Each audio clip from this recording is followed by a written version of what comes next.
कि मुख्यमंत्री जी से जब कल मेरी बातचीत हुई, उन्होंने बहुत स्पष्ट तौर पे कहा कि शब्द विन्यास हो सकता है ऊपर नीचे हो गया हो, लेकिन मेरी भावना यही है और ये बच्चियों और बच्चों दोनों पे लागू होता है, क्योंकि जब हम स्कूल में पढ़ते थे तब खाकी निक्कर पहन के और सफेद शर्ट पहन के जब विद्यालय जाते थे, तब वहां पर अगर कोई कपड़ा फट जाता था तो उसको ढांकते थे, छुपाते थे, क्योंकि वो बड़ा अपमान का विषय होता था, बड़ी शर्मिंदगी का विषय होता था।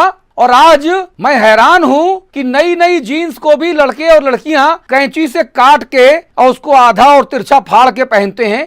मैं इसके लिए थोड़ा सा चकित रहता हूं, लेकिन अब मेरे मुंह से जो निकला उसको गलत तरीके से लिया गया और ऐसी मेरी भावना नहीं थी। उन्होंने कैमरे पे बाकायदा क्षमा मांगी है, खेद नहीं जताया। उन्होंने कहा कि अगर कोई आहत होता है तो मैं क्षमा मांगता हूं, यह बाकायदा उन्होंने कहा और हिंदी खबर पे मैंने वो दिखाया। तो मेरा ये कहना है कि अगर वो ये कह रहे हैं कि केवल बच्चियों को या केवल बच्चों को लेकर मेरी भावना नहीं थी, मैं तो सबके लिए कह रहा था और मैं खुद जीन्स पहनता था, तो मुझे लगता है इस विवाद का पटाक्षेप होना चाहिए जो सुबोध उनियाल कह रहे हैं। पहली बात। दूसरी बात ये कि क्या ये मुद्दा वाकई इतना बड़ा था जिसको इस तरह से अंतर्राष्ट्रीय स्तर पर बढ़ा चढ़ा के पेश किया गया? जाने पहचाने अभिनेता अभिनेत्री ट्वीट कर रहे हैं, जाने कौन कौन छोटे नेता, बड़े नेता, मझोले नेता, छोटे नेता फेसबुक पे दौड़ा रहे हैं पोस्ट को। मेरा ये कहना है कि उत्तराखंड में जो 4 साल में 9 दिन कम होने पर चेहरा बदला गया, वो इसलिए बदला गया कि 4 साल में विकास के कार्य उस गति से नहीं हुए जिस गति से होने चाहिए थे।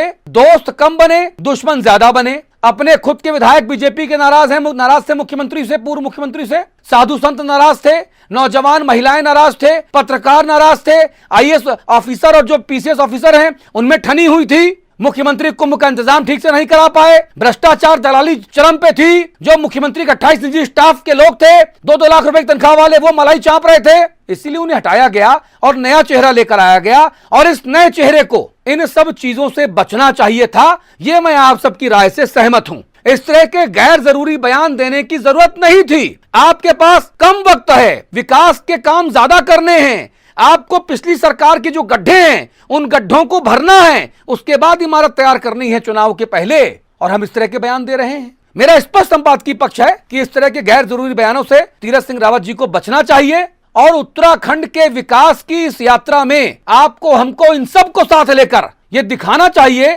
कि वो उत्तराखंड के मुख्यमंत्री हैं और उत्तराखंड के विकास की चिंता करते हैं, ना कि बालक बालिकाओं के जीन्स सिलने और उसके फटने का। यह मेरा संपादकीय पक्ष है। बहुत बहुत धन्यवाद, बहुत बहुत शुक्रिया। जो कहूंगा सच कहूंगा। नमस्कार।